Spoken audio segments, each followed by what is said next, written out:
Hello students, welcome back to Vandana's tutorial. आज हम करने वाले हैं class 7 Marathi chapter number 10 Pandita Ramabai के वर्कबुक के क्वेश्चन आंसर्स। इसके पहले हम चैप्टर 9 तक कर चुके हैं। अगर आपने वो वीडियोस नहीं देखे तो उन्हें ज़रूर से देखिएगा। प्लेलिस्ट का लिंक आपको डिस्क्रिप्शन बॉक्स में मिल जाएगा। तो हम स्टार्ट करते हैं पंडिता रमाबाई के क्वेश्चन आंसर्स, जिसमें सबसे पहले है उतारा क्रमांक 1, आकृत्या पूर्ण करा। पंडित रमाबाईंना ही भाषा येत नव्हती. बंगाली या भाषेत भाषण केले. संस्कृत. सभेची वैशिष्ट्ये. पहिली स्त्री वक्ता. पहिला मौखिक अनुवाद सादर केला. इसके बाद आता है कृती नंबर 2. स्त्रियांची पहिली सभा बोलावणारे. देशभक्त आनंद मोहन. रमाबाईंनी भाषणात याचे संदर्भ दिले. महाभारतकालीन. पहिल्या सभेचे ठिकाण कोलकाता शहर. देन स्वमत. पंडित रमाबाईंनी मुक्ती मिशनमध्ये स्त्रियांसाठी सुरू केलेल्या लहान उद्योगांची नावे लिहा. पंडित रमाबाईंनी मुक्ती मिशनमध्ये स्त्रियांसाठी सुरू केलेले लहान उद्योग: केळीच्या सोपट्यापासून टोप्या बनवणे, वाखाच्या दोऱ्या वाढणे, वेताच्या खुर्च्या विणणे, लेस, स्वेटर, मोजे विणणे, 5th गाई बैलांचे खिल्लार पोसणे, 6th शेळ्या मेंढ्याची चरणी करणे, 7 म्हशीच्या गोठा बांधून दूध दुभते साठवणे, 8 कुक्कुटपालन करणे, 9 सांडपाणी व मेल्यापासून खत निर्माण करणे, 10 भांड्यावर नाव घालणे कलही करणे, 11 हातमागावर कापड सतरंज्या विणणे, 12 घाण्यावर तेल काढणे, 13 छापखान्यातील टाईप जुळवणे सोडणे, चित्र छापणे, कागद मोडून पुस्तक बांधणे, 14 दवाखाना चालवणे, 15 धोबी काम करणे. इसके बाद आता है रमाबाईंनी आश्रमातील मुलीला शिकवलेल्या धडा. रमाबाईंनी आश्रमातील मुलीला श्रम प्रतिष्ठेचा धडा शिकवला. रमाबाईचे आयुष्य म्हणजे संघर्षाची व संकटाची एक दीर्घ साखळी होती. इसके बाद आता है कृती 2. रमाबाईंनी स्त्रीच्या बाबतीत या 2 गोष्टी केला. विचार विकास. पंडित रमाबाईंनी लेखिकेने दिलेल्या पदव्या: कर्मयोगिनी, सतशील साध्वी, सूर्यकन्या. पंडिता रमाबाईच्या व्यक्तिमत्वाची वैशिष्ट्ये लिहा. कट्यासुधारक. पहिली स्त्री वक्ता. स्त्री जाती विषयी अपार प्रेम व तळमळ. अनाथ अपंग विधवा स्त्रियांची सेवा. स्त्रियांना स्वावलंबी बनवणाऱ्या मुक्ती मिशन संस्थेची स्थापना. प्रार्थना मंदिराचा आराखडा स्वतः बनवला. काटकसरी व कष्टाळू. सतशील साध्वी, कर्मयोगिनी, सूर्यकन्या. अविरत संघर्ष व संकटांशी सामना करण्याचे धाडस. देन व्रतस्थ वाणा.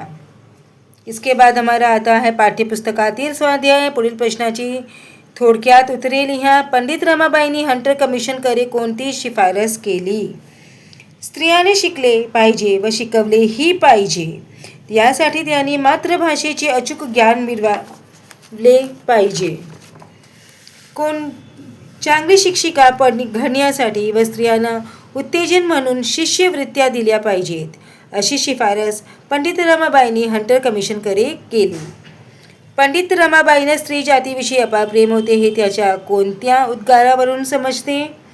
पंडिता रमाबाई असे म्हणाल्या की मला सर्व भारतीय स्त्रिया समान आहेत.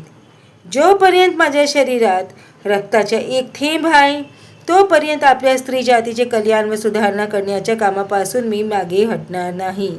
स्त्री जातीची सुधारणा करण्याचे व्रत मी घेतले आहे. या पंडिता रमाबाईच्या उद्गारातून त्यांना स्त्री जातीविषयी अपार प्रेम होते हे समजते. Then question number 3. Pandit Ramabai कष्टाळू व काटकसरी होता हे कोणत्या प्रसंगातून जाणवते?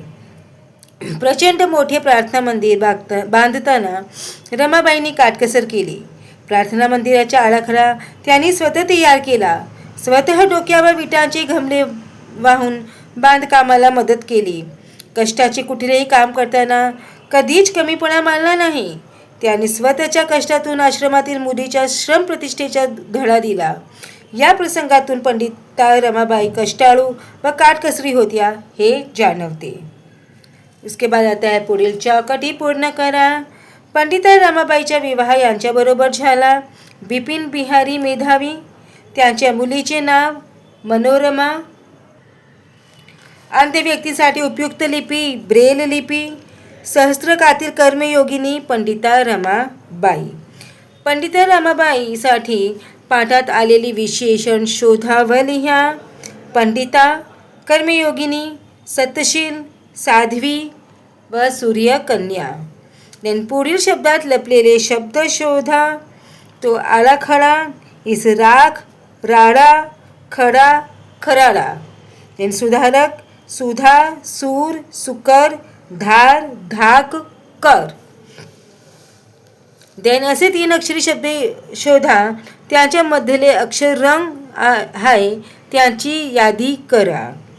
सो मरंद, तरंग, फिरंगी, निरंग, सरंगा, बेरंग, सुरंगी, नारंगी, हेरंब, मुरंबा, पारंबी, वारंग, कुरंग, पुरंधरी, सारंगी. इसके बाद आता है विरुद्धार्थी शब्द लिहा.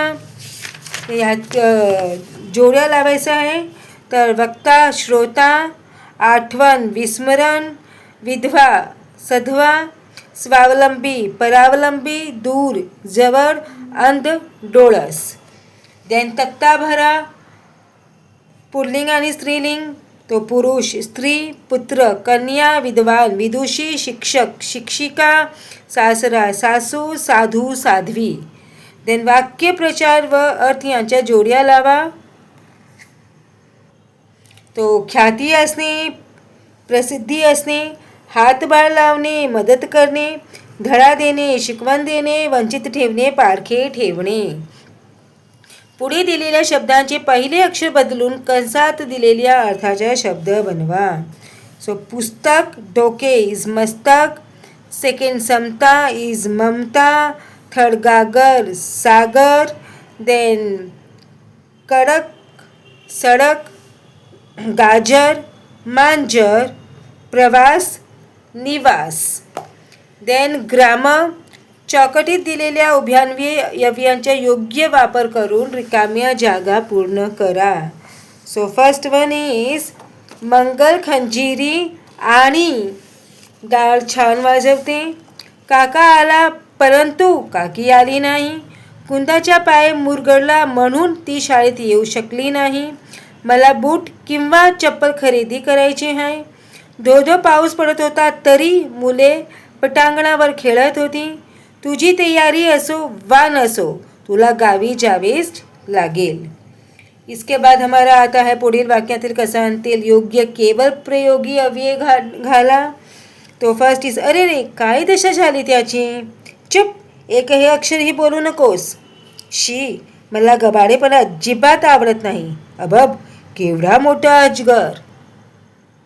इसके बाद है श्रुत लेखन. Dictation means you have to just copy these words. You can copy it. And उसके बाद आता है पुढे दिलेल्या चौकटीत म्हणी लपलेल्या आहेत त्या ओळखा व लिहा. तो फर्स्ट वन, अतिशहाणा त्याचा बेल रिकामा. सेकंड, एक ना धड भाराभर चिंध्या. देन थर्ड, एकावे जनाचे करावे मनाचे. देन दिस वन, चोर सोडून संन्यासाला फाशी. चोर सोडून संन्यासाला फाशी. नेक्स्ट, घरोघरी मातीच्या चुले. इसके बाद आता है हमारा उपयोजित लेखन, दैट इज राइटिंग स्केल. पुढील मुद्द्यांच्या आधारे अर्थपूर्ण परिच्छेद तयार करा व त्याला योग्य शीर्षक द्या. सो शीर्षक इज आगळी वेगळी सकाळ. आज पहाटे उठलो. सकाळची प्रसन्न वेळ होती. सकाळी बाबा नेहमी फिरायला जातात. आज मी त्यांना सोबत केली. बाहेर माळरानावर आलो. झाडावरची पंख्यांचे थवे नुकतेच उठले होते. त्यांची मधुर किलबिल कानी आली. मोकळ्या शुद्ध हवेची झुळूक मनाला आल्हाददायक वाटत होती. वातावरण अगदी प्रसन्न व मनोहारी होते. मध्ये मध्ये मी बाबांशी गप्पा मारत होतो. सकाळच्या ताज्या हवेचे महत्त्व मला बाबा समजून सांगत होते. मीही दररोज सकाळी फिरण्याचा माझा संकल्प त्यांना सांगितला. त्यांना आनंद झाला. प्रसन्न मनाने आम्ही घरी परतलो. नंतर दिवसभर मला उल्हसित व ताजेतवाने वाटत होते.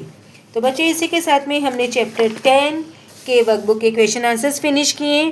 नेक्स्ट वीडियो में हम करेंगे लेक के क्वेश्चन आंसर्स, जो कि एक पोएम है.